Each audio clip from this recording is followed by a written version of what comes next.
Good afternoon and welcome to the afternoon edition of From Day One. The courts are in session along with Father Mike from Law Talk with Mike for commentary. Let's begin as we rock through the menu.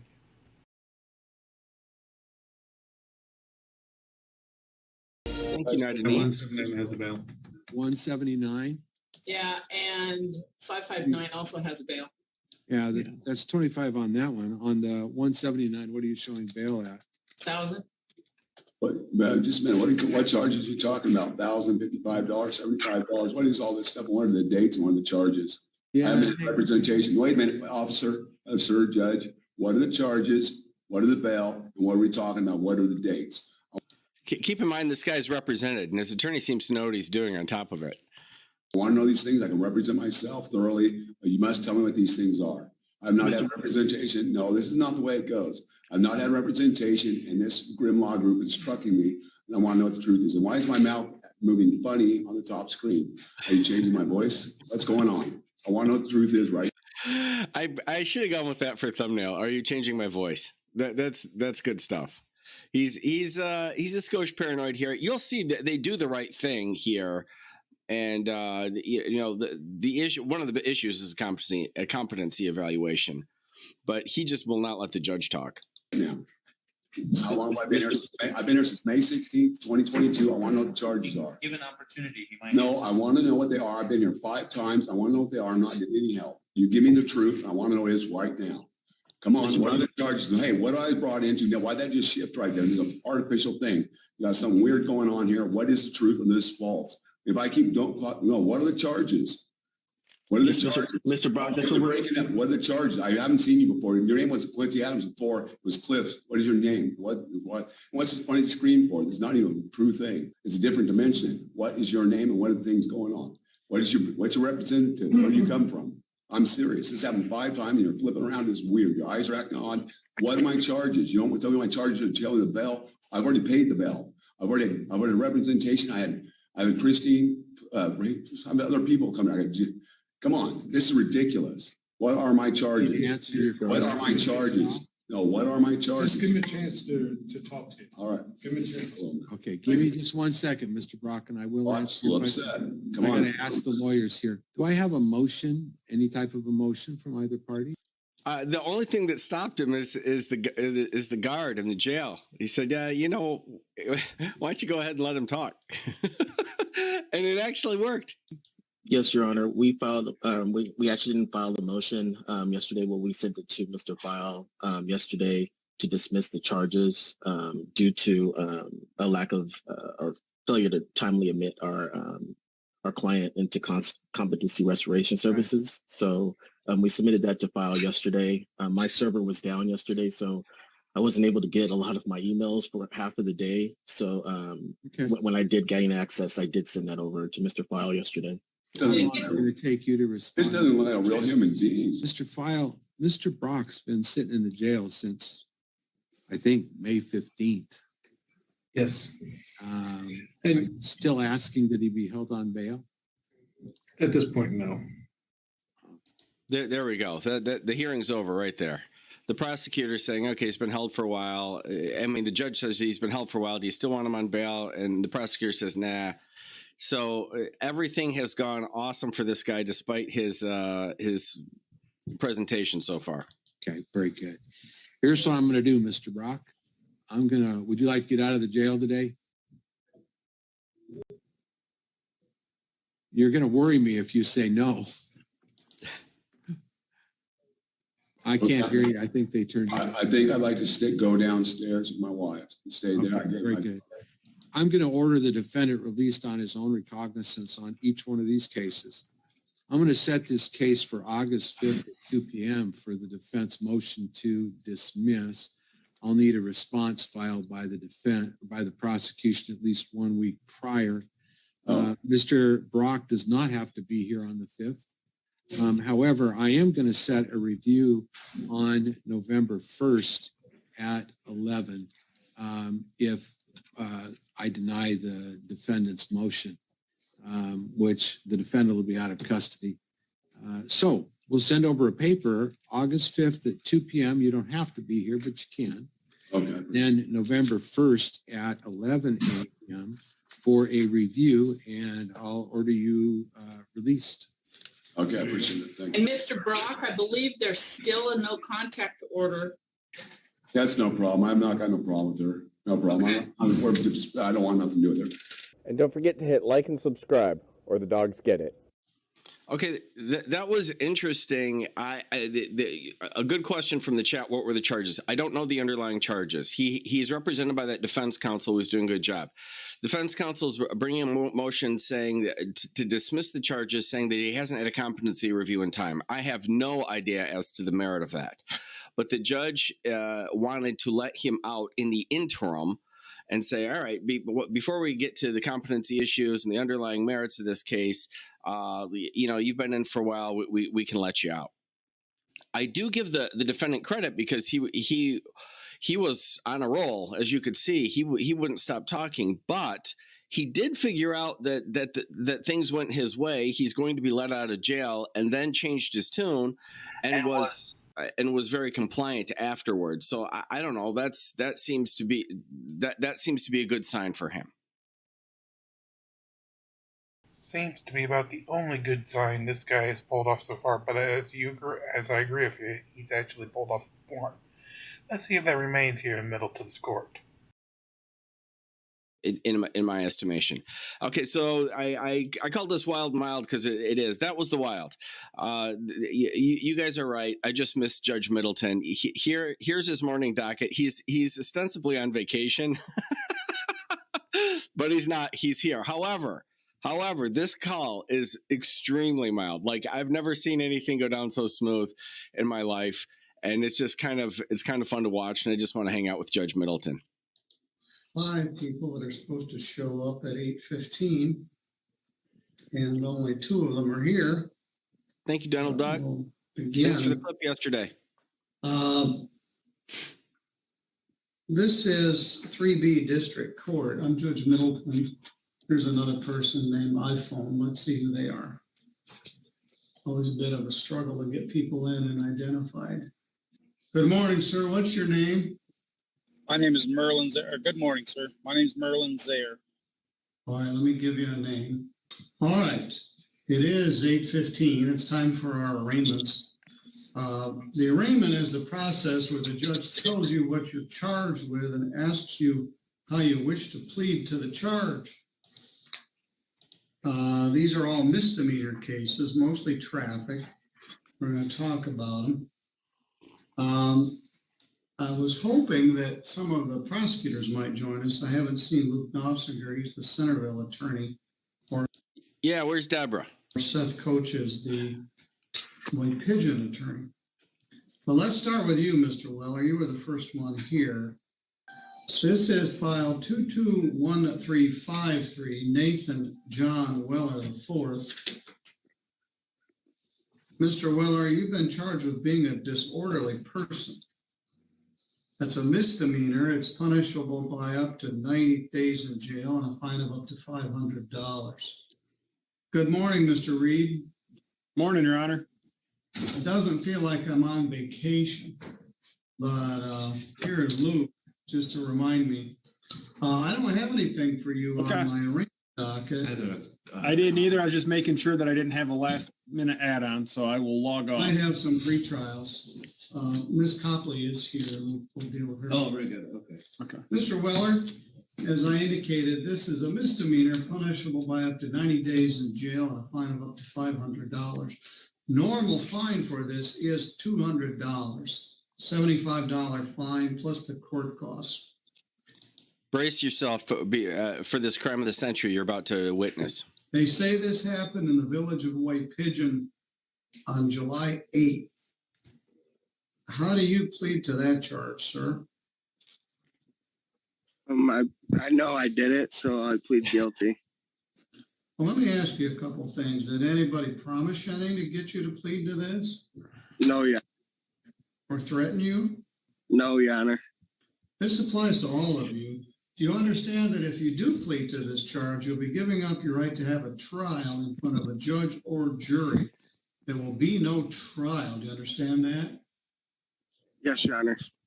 If you had a trial, you'd have the right to be represented by an attorney.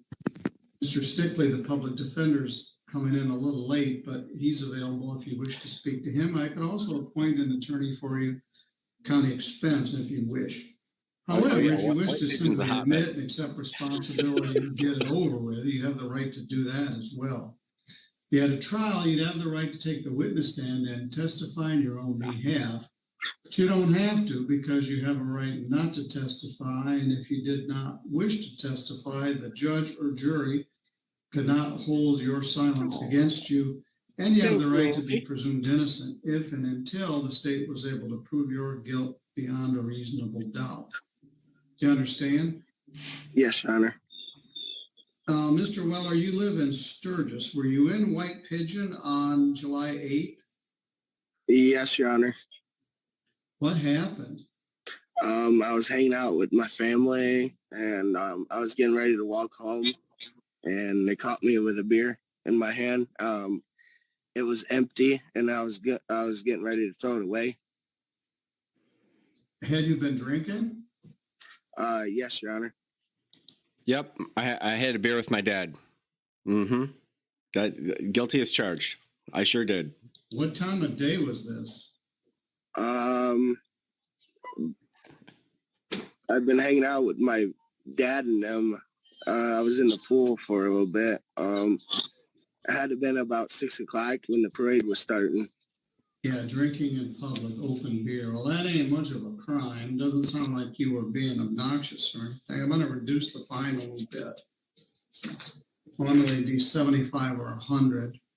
Of course, Judge Middleton recognizes the fact, feels bad, and you know, he goes through with it because it's technically a violation or whatever, but he's not like happy about it. What do you do, Mr. Weller? What's your occupation? I got an interview today at 2 o'clock at Walmart. I do not live in Sturgis anymore. I'm moving to Battle Creek. Yeah, good point. Well, if I send it to that Highway 12 address, will you get it? Yes, I will. I haven't got all my stuff out of there, so. I'm going to fine you $50 rather than $100. $75 crime victims' rights fee and a $50 state minimum fee. That's $175. I'm going to give you until August 31st. Can you pay it by then? About a month and a half? Yes, Your Honor. All right, looks like a beautiful day there. Hot. I'm in here in a room with no windows. You're outside in the sunshine. You go ahead and enjoy the rest of your day and send me that fine. Stay in the yard with your beer and you'll be all right. All right, you're good to go. Thanks, Your Honor. Mr. Luke Knopfinger, the village attorney for the village of Centerville, is here with me. We've got 3 defendants total, and every one of them is really nice and rational. Probably I'm going to address your case next. This is file number 22130T. Luke, this is confusing to me. Miss Copley is charged with driving with a suspended license. When I review her driving record, it appears that her license is valid. She got a ticket for no insurance in Cass County in April. It looks like she failed to pay the ticket in Cass, which is what the suspension is about. Miss Copley, have you done anything to try to take care of that Cass County ticket? So, Your Honor, what happened with that is I mailed a money order to them, and apparently they never received it. I had the stubs for the money order, and I submitted a refund on them because they had never been cashed. So shame on me. My assumption was that it was already paid. I didn't know that they hadn't received it. Okay, so our first 2 defendants so far, the first one had a beer with his dad, then walked home and admitted it. The second one had a license suspended because she didn't pay a fine that she thought she had paid, and she has the paperwork to prove that. She has subsequently paid the fine, and her license has been reinstated.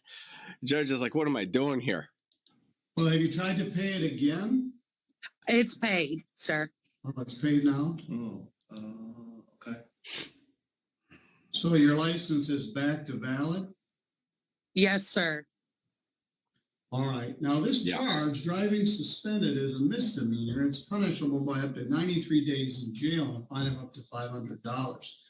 Carries 2 points, and it requires that your license be suspended. So it's quite an onerous charge. It really is, especially under these circumstances. She literally didn't know she was suspended. And that's, I mean, this could mess with her license and everything. So, yeah, it's a technical violation, but it's an issue. They deal with it appropriately here. You fixed it, and it looks like you've got your license unsuspended. I don't have the authority to change the charge, but the prosecutor does. Mr. Knopfinger, you have any resolution here? Yeah, I would offer something much less than that, knowing that I was going to inquire too, because the report indicated that the officer notified her that her license was suspended. Yes, of course, again, that was judge speak for, I don't have the authority to amend this charge, but the prosecutor better, unless he wants to lose everything for the next 6 months. That's always a concern. So yeah, I would further reduce it. I'm inclined to offer no valid ops, but I mean, honestly, I could reduce even more. Oh, how about a 257-326? Sure. Let's talk about that. Mr. Zare is charged with this crime. It's called allowing another to violate the motor vehicle code, Ms. Copley. It carries no points. It doesn't go on your driving record, and it won't affect your ability to keep or maintain your driver's license. So the prosecutors agreed to dismiss the charge of driving suspended for a charge of allowing another to violate the motor vehicle code. Let me repeat, it won't affect your ability to keep or maintain your license, and it won't go on your driving record. But it is a misdemeanor, punishable by up to 90 days in jail and a fine of up to $100. The normal fine is $75 plus costs. I wouldn't ask for any jail time. Oh, yeah. Well, they're certainly not going to order any jail time, but he's not asking for any. Are you willing to plead to that lesser charge of allowing another to violate the motor vehicle code? Your Honor, I'm new to all this. I really don't know what to do, I guess. I understand what you're saying. It's lower. I mean, it sounds reasonable to me. I don't want to go to jail. Would you like to talk to Mr. Stickley, the public defender? Would that be an option? Yeah, he's right here. He's got a bunch of dots on his face from the window, but yeah. Are you an asshole? And I'm going to put you in what's called a breakout room, let you discuss this with him. I will tell you in advance, the fine would be $200, and I would give you a month and a half to pay it. Okay. Thank you. All right. So you hit the button that says join, and you can discuss that with him. All right, Mr. Zare, let's talk to you. Your Honor, yes? Can I ask you a brief? I just got a message from the county, one of the county prosecutors. Yes. There's a companion ticket for no insurance on this. There is? I think we're talking about Deborah here. Well, that changes things. I didn't see one immediately on my end, but I just got a message from Ms. Davis. I don't have it. Let's take a look. But it certainly affects things. Let's see where that is. I don't see it. It's not in OnBase, and it's not in the AS400. Oh, she says it might be a misunderstanding. Oh, that's what Genesis said. Okay, sounds good. I'll go talk to her real quick. All right, thanks. All right, I don't get the reference. He says that's what Genesis said, I believe. Is that a song? I don't know, because he always makes rock references. So I assume Genesis being the band, not the biblical. All right, well, let's talk to Mr. Zare. Good morning, sir. Thank you for your patience. Good morning. You got a ticket for allowing another to violate the motor vehicle code. They usually don't cite it as an original ticket. Let's see what the circumstance here is. As I told the last lady, it's a misdemeanor. It's a strange one. It's under the traffic code. It doesn't carry any points. It doesn't get abstracted to your license, and it won't affect your ability to keep or maintain your license. It doesn't go on your driving record. All right, I know the song. Now, according to this, you allowed your 15-year-old son and 14-year-old friend to take your truck to the store after numerous warnings. So this would be a ticket, but it wouldn't affect your driving privileges. How do you plead to that charge? There again, I mean, I just don't see the point in trying to plead not guilty because, I mean, there's no getting out of it. It happened. We just take care of it. So I got to plead guilty to that. There we go. 3 for 3. This guy is super likable. He's a cool dad that was a Scotia lax with his kid. It's just small town stuff. Again, the judge doesn't want any part of punishing him either, but he has to. It's his job. Get it done. Is that what happened? You let your son drive a couple blocks to the store? Yeah. So the warnings that they had were for the mini bikes and stuff that they had been riding around town, and which some of the police officer had stopped them and asked them just to put helmets on or whatever. And then some of the neighbors got upset, blah, blah, blah. So they ended up telling them to quit, which then at that point they'd given them numerous warnings. But yeah, so the day I got home from work and my son and his friend, the dirt bike had been out of gas, and they're like, "Dad, we're going to run up to the gas station. It's like 1 block away." And just like I was in the middle of a few other things. And so, yeah, that's what happened. I let him drive up to the gas station and back. I'm going to reduce the fine a little bit from 100 to 50. $50, $75 crime victims' rights, $50 state minimum fee. Is Reggie King here? He's not in custody. I will check. That's 175. As I asked the other people, Mr. Zare, did anybody promise you anything to get you to plead to this? No, sir. Or threaten you? No, sir. All right. You still live on Kalamazoo Street? Yes, sir. Right. That's due. That's $175. It's due by August 31. Good morning, Reggie. Good morning. All right, Mr. Zare, that matter is resolved. You're right, Diana. Every once in a while, I do one of these. It's like a therapy session for us after all the crazy. There's 3 defendants, likable, going along with the situation, making lots of sense. So, all right. Thank you. Good luck, sir. Make your kid wait till he's 16 to drive the truck. We'll do that. Thank you, sir.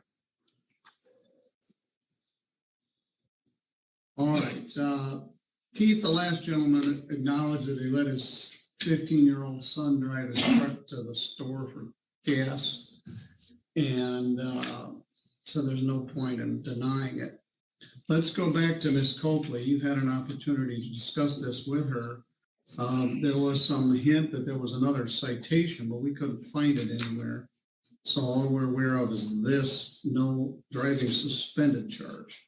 What do you wish to do, Ms. Copley? Yeah, I'm going to take what you had said, All please. right. So were you driving a car in Centerville on July 7th, and your license was suspended for an unpaid ticket in cash that you thought was already paid? Correct. Is that true? All right, I'm going to do the same thing. I'm going to reduce the fine a little bit by $50. Thank you. This could maybe happen to anybody. I don't know about another no insurance case. I didn't see it anywhere. Hopefully it won't come rear its head at some later date. There's a $50 fine, a $75 crime victims' rights fee, and a $50 state minimum fee. $175, I'm making everything due by August 31st for vacation time. Can you pay that by August 31st? Yes, Your Honor. All right. Again, this won't go on your driving record and won't affect your ability to keep or maintain your driving privileges. Okay, thank you. Have any questions? I do not, sir. Thank you. All right, you're good to go. Thank you. Thank you, sir. Well, there you have it. Wild and mild. Just like I said. That call I just missed Judge Middleton, and it was kind of fun in its way, you know, to see defendants after all we've been through just be reasonable and say, okay, whatever, I did it. And then the judge in all three of those cases, he reduced the fine and should have. There are good arguments. I saw you in the chat saying that some of that stuff should have been dismissed, and maybe so, but under the circumstances, especially the last one, where she was dismissed, but her license was suspended, but she didn't know it, and she had really paid the thing. That, you know, probably would have been better if they dismissed it, but still she has to pay $200 and no points. That beats the heck out of what they had going on. I understand why Keith recommended it. She had admitted to the offense in open court prior to that, you know, and if she didn't, they could have proved it up, I suppose. So he just did the mildest, you know, amended it down and did the mildest fine he could really think of. And that made a lot of sense. So thank you all for coming out. I just had that this morning. This afternoon's kind of messed up. So I thought I'd just squeeze this in, and it was a lot of fun. I will see you all soon.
Thank you, Mikey. We definitely appreciate it. And with that, we will bring the afternoon session to a close. Of course, we'll have our fraudsters, auditors, subsets, and Karens in the evening, and Art Bell in the overnight. Until then, like, share, and subscribe. Be kind to one another, and release the Kraken as we march along this afternoon and every afternoon here from day one. Have a great afternoon. We'll see you tonight.